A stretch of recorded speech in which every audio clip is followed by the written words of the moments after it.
This is the one thing that I would never do in a cat introduction. I'm Chris, I'm a cat behaviorist, and now you can join me for my live webinar, Cat Introductions Done Right. Just use a Stand Store link in my profile. So there is something that I see people doing all the time. I see videos on the internet all the time, and it drives me nuts. This is something I would never do. I would never recommend that anyone does in a cat introduction.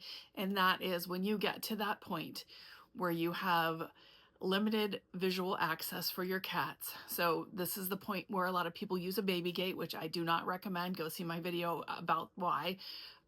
They will open the door up with whatever kind of device you have going to separate the cats so that they have the ability to see each other but not necessarily be in the same room, and they will just leave that open with that partial visual access like all the time. Like, now we've just moved to this point and this is where the cats are, and they have partial visual access all the time. And the reason that we don't want to do that is that is a recipe for disaster.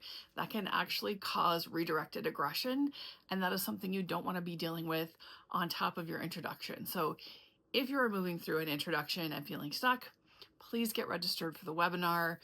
You can always use my Stand Store link to get a hold of me and work with me in other ways, but if you're working through an introduction, go through the webinar first, because it's packed with great information.